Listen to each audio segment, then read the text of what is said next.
Hi dears, welcome back to our channel. അപ്പോൾ ഇന്ന് നമ്മൾ പലാസോയുടെ കട്ടിങ് ആൻഡ് സ്റ്റിച്ചിങ് ആണ് നോക്കുന്നത്. അപ്പോൾ ഇത് സിഗരറ്റ് പാൻറ്റ് നമ്മൾ പഠിച്ചു കഴിഞ്ഞുകൊണ്ട് തന്നെ ഇത് വളരെ ഈസിയാണ് ചെയ്യാനായിട്ട്. മെത്തേഡൊക്കെ സെയിം തന്നെയാണ്. നമ്മൾ മടക്കിയിടുന്ന രീതി, ഒരു സൈഡ് ഫോൾഡിങ്, ബാക്കി 3 സൈഡ് നമുക്ക് ഓപ്പണിംഗ് വേണം. അതുപോലെ താഴെ മടക്കിയടിക്കാനുള്ള 2 ഇഞ്ച് നമ്മൾ വിടണം. അല്ലെങ്കിൽ അരയിഞ്ചിലാണ് മടക്കുന്നതെങ്കിൽ പലാസോ ആയതുകൊണ്ട് അതായാലും കുഴപ്പമില്ല. എത്രയാണോ നമുക്ക് സീം അലവൻസ് വേണ്ടത് അത് വിടുക. അതുപോലെ തന്നെ നമ്മൾ എത്ര ഇഞ്ചിൻ്റെ അലാസ്റ്റിക് ആണോ എടുക്കുന്നത് അതിനനുസരിച്ച് മുകളിലും കൂടി ഒന്ന് മാർക്ക് ചെയ്തിട്ട് വിട്ടേക്കുക. പിന്നെ താഴേക്ക് നമ്മളുടെ ക്രോച്ച് ഏരിയ മാർക്ക് ചെയ്യണം. ക്രോച്ച് ഏരിയ മാർക്ക് ചെയ്തിട്ട് അവിടെ നിന്ന് 2.5 ഇഞ്ച് മാർക്ക് ചെയ്തിട്ട് സ്ട്രെയിറ്റ് താഴേക്ക് ഒന്ന് കട്ട് ചെയ്ത് കൊടുക്കുക. ഇത്രയേ ഉള്ളൂ ഇതിൻ്റെ സ്റ്റിച്ചിങ് വരുന്നത്. വളരെ എളുപ്പമാണ് ചെയ്യാനായിട്ട്. അപ്പോൾ ഒരുപാട് പേര് പലാസോ ചെയ്തിട്ടും ശരിയാവുന്നില്ല എന്ന് പറഞ്ഞിട്ട് നമുക്ക് കമൻസും മെസ്സേജസും വരാറുണ്ട്. നമ്മൾ ആദ്യമായിട്ടാണ് പലാസോയുടെ ഒരു ക്ലാസ് ചെയ്യുന്നത്. അപ്പോൾ കണ്ടു നോക്കിയിട്ട് എന്തെങ്കിലും ഡൗട്ട്സ് ഉണ്ടെങ്കിൽ കമൻറ്റ് ബോക്സിൽ ചോദിക്കാം കേട്ടോ. അപ്പോൾ നമ്മുടെ സ്റ്റിച്ചിങ് ക്ലാസ് ആദ്യമായിട്ട് കാണുന്നവരാണെങ്കിൽ നമ്മൾ ബിഗിനേഴ്സ് ലെവലിൽ സ്റ്റിച്ചിങ് ക്ലാസ് ചെയ്യുകയാണ്. ഇപ്പോൾ ഒരു 40 ക്ലാസ്സിന് മുകളിലായി പ്ലേലിസ്റ്റ് ക്രിയേറ്റ് ചെയ്തിട്ടിട്ടുണ്ട്. ഫസ്റ്റ് ആദ്യമായിട്ട് കാണുന്നവർ കയറി ഒന്ന് നോക്കുക. എന്തായാലും ഈ ഒരു കാറ്റഗറിയിലുള്ള ആളാണെങ്കിൽ എന്തായാലും ഇഷ്ടപ്പെടും, യൂസ്ഫുൾ ആവും നിങ്ങൾക്കെന്ന് വിചാരിക്കണം. യൂസ്ഫുൾ ആവുകയാണെങ്കിൽ സബ്സ്ക്രൈബ് ചെയ്ത് കൂടി സപ്പോർട്ട് ചെയ്യും. ഓക്കെ, അപ്പോൾ നമ്മൾ മാർക്കിങ്ങും കാര്യങ്ങളൊക്കെ ചെയ്തിട്ടുണ്ട്. ആസ് യൂഷ്വൽ നമ്മൾ പറയാറുള്ള പോലെ പറഞ്ഞു പോവാം. മുകളിൽ നമ്മൾ ഹിപ്പ് റൗണ്ട് ഡിവൈഡഡ് ബൈ 4 ചെയ്തിട്ട് 2 ഇഞ്ചും കൂടി ലൂസും കൂടി എടുത്തിട്ടാണ് മുകളിൽ മാർക്ക് ചെയ്തിട്ടുള്ളത്. പിന്നെ താഴെ ഫുൾ ലെങ്ത്ത് എത്രയാണോ അത് മാർക്ക് ചെയ്യണം. അതുപോലെ തന്നെ നമ്മുടെ ക്രോച്ച് ഏരിയ മാർക്ക് ചെയ്തിട്ട് 2.5 ഇഞ്ച് നമ്മൾ ലൂസ് കൊടുക്കുന്നുണ്ട്. മൊത്തം ഞാൻ 40 ഇഞ്ചാണ് എടുത്തിട്ടുള്ളത്. മുകളിൽ 2 ഇഞ്ച് ഇലാസ്റ്റിക്കിന് വേണ്ടിയിട്ടും അതുപോലെ താഴെ മടക്കി അടിക്കാൻ, അങ്ങനെയാണ് നമ്മൾ മൊത്തം 40 എടുത്തിട്ടുള്ളത് കേട്ടോ.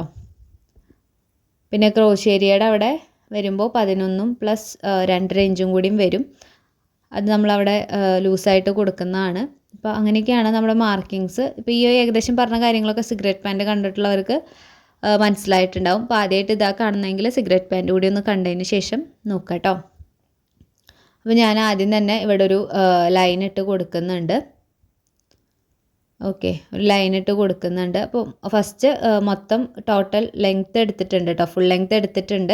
അപ്പോൾ അതിന് ശേഷമാണ് നമ്മൾ ഈ മാർക്കിങ്ങും കാര്യങ്ങളും ചെയ്യുന്നത്. 40 ഇഞ്ച് എടുത്തിട്ടുണ്ട്.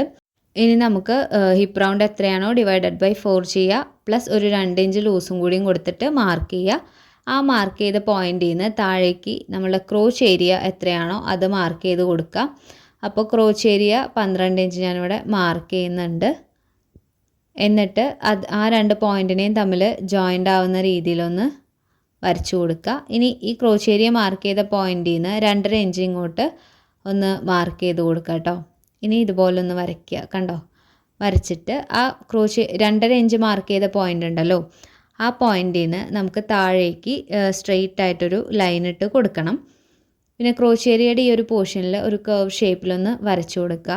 പാൻറ്റിനൊക്കെ നിങ്ങൾ ഈ ഒരു ഷേപ്പ് കണ്ടിട്ടുണ്ടാവും. നമ്മൾ സിഗരറ്റ് പാൻറ്റിന് ഇതുപോലെ ഷേപ്പ് ചെയ്തിട്ടുണ്ടായിരുന്നു. ഇനി താഴേക്ക് നമ്മൾ 40 ഇഞ്ച് മാർക്ക് ചെയ്തില്ലേ, അവിടം വരെയും ഇതിനെ ഒന്ന് മാർക്ക് ചെയ്ത് എത്തിക്കാം. ഓക്കെ, ഇനി നമുക്കിത് കട്ട് ചെയ്തെടുക്കാം കേട്ടോ. അപ്പോൾ ഇത്രയേ ഉള്ളൂ പലാസോയുടെ കട്ടിങ്ങും മാർക്കിങ്ങും ഒക്കെ വരുന്നത്. വളരെ ഈസി ആയിട്ട് നമുക്ക് ചെയ്യാനായിട്ട് പറ്റും. ഓക്കെ, അപ്പോൾ ഇതിൽ ഡൗട്ടൊന്നും ഉണ്ടാവില്ല എന്ന് വിചാരിക്കുന്നു. എന്തെങ്കിലും ഡൗട്ട്സ് ഉണ്ടെങ്കിൽ കമൻറ്റിൽ ചോദിക്കുകയാണെങ്കിൽ ക്ലിയർ ചെയ്യാം കേട്ടോ. അപ്പോൾ നമ്മുടെ കട്ടിങ് കഴിഞ്ഞിട്ടുണ്ട് കേട്ടോ. ഇത്രയേ ഉള്ളൂ കട്ട് ചെയ്യാനായിട്ട്. ഇനി നമുക്കിതിൻ്റെ സ്റ്റിച്ചിങ്ങിൻ്റെ പോർഷൻ നോക്കാം.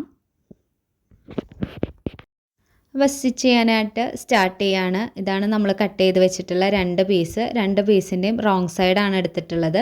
എന്നിട്ട് അതിനെ ഇതേപോലെ പാൻറ്റ് എങ്ങനെയാണോ വരിക അതുപോലെ ഒന്ന് വെച്ച് കൊടുക്കുക. എന്നിട്ട് 2ൻ്റെയും കണ്ടോ ഓരോ പീസ് വീതം ഇതുപോലെ എടുത്തിട്ട് ആ ഒരു ക്രോച്ച് ഏരിയയുടെ ഭാഗമാണ് നമുക്ക് സ്റ്റിച്ച് ചെയ്യാനുള്ളത്. അപ്പോൾ 2 പീസും ഞാൻ ഒരേപോലെ എടുത്ത് ഇങ്ങനെ ഒന്ന് പിടിച്ചു കൊടുത്തിട്ടുണ്ട്. ഇനി ഈ ഒരു ഭാഗം നമുക്കൊന്ന് സ്റ്റിച്ച് ചെയ്തെടുക്കണം. മനസ്സിലായില്ലേ? നമ്മൾ ക്രോച്ച് ഏരിയ മാർക്ക് ചെയ്തിട്ട് കട്ട് ചെയ്തെടുത്തില്ലേ ആ ഒരു കർവ് ഷേപ്പിൽ, ആ ഒരു ഭാഗമാണ് നമ്മളിപ്പോൾ സ്റ്റിച്ച് ചെയ്യാൻ പോകുന്നത് കേട്ടോ. നമ്മൾ എപ്പോഴും ചെയ്യുന്നത് പോലെ തന്നെ 2 സ്റ്റിച്ച് ഇട്ട് കൊടുക്കുന്നുണ്ട്.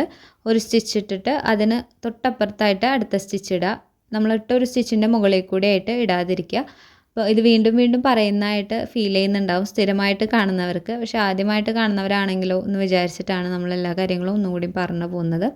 അപ്പോൾ ഒരു സൈഡ് ഞാനിതുപോലെ സ്റ്റിച്ച് ചെയ്ത് എടുത്തിട്ടുണ്ട്. അതേപോലെ തന്നെ ഇപ്പുറത്തെ സൈഡും കൂടി ഒന്ന് സ്റ്റിച്ച് ചെയ്ത് എടുക്കാം. ഓക്കെ, ഇതും കൂടി സ്റ്റിച്ച് ചെയ്തിട്ട് ഞാനിത് നിവർത്തുന്നത് കാണിച്ചു തരാം. അപ്പോൾ നിവർത്തുമ്പോൾ നിങ്ങൾക്ക് കറക്റ്റ് മനസ്സിലാവും ഞാനിപ്പോൾ സ്റ്റിച്ച് ചെയ്തിട്ടുള്ള ഭാഗം ഏതാണെന്ന്. ഇൻ കേസ് എന്തെങ്കിലും ഡൗട്ട്സ് ഉണ്ടെങ്കിൽ തന്നെ ഇപ്പോൾ ക്ലിയർ ആവും കേട്ടോ. അപ്പോൾ അടുത്ത ഭാഗം കൂടി ഇതുപോലെ നമ്മൾ 2 സ്റ്റിച്ച് ഇട്ടിട്ട് എടുക്കാനായിട്ട് പോവാണ്. ഓക്കെ, അപ്പോൾ നമ്മൾ സ്റ്റിച്ച് ചെയ്ത് കഴിഞ്ഞിട്ടുണ്ട്. ഇനി നമുക്കിതിനെ ഞാനൊന്ന് നിവർത്തി കാണിച്ചു തരാം.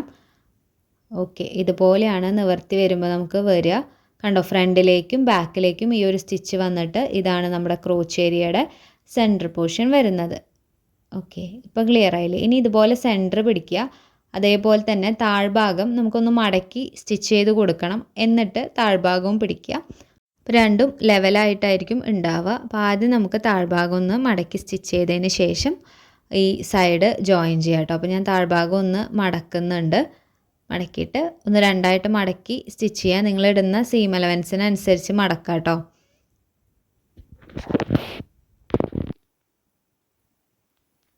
ഇപ്പോൾ 2ൻ്റെ താഴ്ഭാഗം ഇതുപോലെ ഒന്ന് മടക്കി സ്റ്റിച്ച് ചെയ്ത് എടുത്തിട്ടുണ്ട്. ഇനി നമുക്ക് സൈഡ് ജോയിൻ ചെയ്യാനായിട്ട് തുടങ്ങാം. അപ്പോൾ താഴ്ഭാഗത്തു നിന്നാണ് സ്റ്റാർട്ട് ചെയ്യുന്നത്. താഴ്ഭാഗം മടക്കി അടിച്ചെടുത്തുനിന്ന് ഇതുപോലെ സ്റ്റിച്ചിട്ട് കൊടുക്കുക. ഇത് നമ്മുടെ ആ ഒരു ക്രോച്ച് ഏരിയയുടെ ആ ഒരു സെൻറ്റർ പോർഷനാണ്. അപ്പോൾ അവിടെ എത്തുമ്പോഴും ഇതുപോലെ കറക്റ്റ് ലെവലിനല്ലേ എന്ന് നോക്കിയിട്ട് വെച്ചതിന് ശേഷം സ്റ്റിച്ച് ചെയ്തെടുക്കുക. ഇവിടെ നമുക്കൊന്ന് 2 സ്റ്റിച്ച് ഇട്ടിട്ട് എടുക്കണം കേട്ടോ. അപ്പോൾ ഈ ഒരു ഭാഗം കൂടി സ്റ്റിച്ചിങ് കഴിഞ്ഞാൽ ഇതാണ് ഒരു സൈഡ് കാല്, ഇതാണ് അടുത്ത സൈഡ്. കണ്ടോ, പാൻറ്റിൻ്റെ 2 സൈഡും കിട്ടിയിട്ടുണ്ട്. ഇനി നമുക്ക് ഇലാസ്റ്റിക് ഇടാനാണ് പോകുന്നത്. ഞാൻ 1 ഇഞ്ചിൻ്റെ ഇലാസ്റ്റിക്കാണ് കേട്ടോ എടുത്തിട്ടുള്ളത്. അപ്പോൾ 2 ഇലാസ്റ്റിക്കിൻ്റെ 2 പോയിൻറ്റുകൾ തമ്മിലൊന്ന് ജോയിൻ ചെയ്ത് കൊടുത്തിട്ടുണ്ട്. ഇനി നമുക്ക് ഇലാസ്റ്റിക് ഇടുന്ന ഭാഗം ആദ്യം ഒരു 1/2 ഇഞ്ചിലൊന്ന് മടക്കി സ്റ്റിച്ച് ചെയ്ത് കൊടുക്കണം മുഴുവനായിട്ട്. അതിന് ശേഷം ഇലാസ്റ്റിക് വെച്ച് കൊടുത്തിട്ട് ഈ ഒരു മുകൾ ഭാഗം നമ്മളിതുപോലെ ഒന്ന് മടക്കിയിട്ട് ഇലാസ്റ്റിക്കിന് തൊട്ട് മുന്നിലേക്കായിട്ട് വെക്കുക. ഇലാസ്റ്റിക്കുമ്പോൾ കൊള്ളാത്ത രീതിയിൽ വെച്ചിട്ട് ഈ ഒരു റൗണ്ട് മൊത്തം ഇതുപോലെ ഒന്ന് സ്റ്റിച്ച് ചെയ്തെടുക്കണം. അപ്പോൾ ഇത് ചെയ്യാനായിട്ട് കുറച്ച് ടൈം എടുക്കും. സാവധാനം ചെയ്യുക. ലാസ്റ്റ് ആകുമ്പോൾ ഇങ്ങനെ ടൈറ്റായിട്ട് വരും. അപ്പോൾ സാവധാനം ചെയ്ത് കംപ്ലീറ്റ് ആയിട്ട് എടുക്കുക. അത് കഴിഞ്ഞിട്ട് സിഗരറ്റ് പാനിലൊക്കെ ചെയ്ത അതേ മെത്തേഡ് തന്നെ വലിച്ച് പിടിച്ചിട്ട് ഒരു സെൻറ്റർ പോർഷൻ കൂടെ ആയിട്ട് ഒരു സ്റ്റിച്ചും കൂടി ഇട്ട് കൊടുക്കുക കേട്ടോ. അപ്പോൾ ഈ ഒരു ഭാഗത്ത് സ്റ്റിച്ചിങ് നമ്മൾ സിഗരറ്റ് പാൻറ്റ് ചെയ്ത സമയത്ത് ഡീറ്റെയിൽഡ് ആയിട്ട് പറഞ്ഞിട്ടുള്ളതാണ്. ആ ഒരു സെയിം മെത്തേഡിൽ തന്നെ ചെയ്ത് പോയാൽ മതി കേട്ടോ. അപ്പോൾ ഇത്രയേ ഉള്ളൂ നമ്മുടെ പലാസോയുടെ കട്ടിങ്ങും സ്റ്റിച്ചിങ്ങും വരുന്നത്. ഇപ്പോൾ ക്ലാസ് കണ്ട് നോക്കിയിട്ട് ഒന്ന് ട്രൈ ചെയ്ത് നോക്കുക. എന്നിട്ട് എന്തെങ്കിലും മിസ്റ്റേക്സ് വരുമോ അല്ലെങ്കിൽ എന്തെങ്കിലും ഡൗട്ട്സ് ഉണ്ടെങ്കിൽ കമൻറ്റ് ബോക്സിൽ ചോദിച്ചാൽ മതി. യൂസ്ഫുൾ ആവുകയാണെങ്കിലും കൂടി ഒന്ന് കമൻറ്റ് ചെയ്തേക്കാം കേട്ടോ. അപ്പോൾ ഇന്നത്തെ ക്ലാസ് ഇത്രയേ ഉള്ളൂ. എല്ലാവരും ചെയ്ത് നോക്കിയിട്ട് ഫീഡ്ബാക്ക്സ് പറയൂ കേട്ടോ. അപ്പോൾ നമുക്കിനി അടുത്ത ക്ലാസ്സിൽ കാണാം. താങ്ക്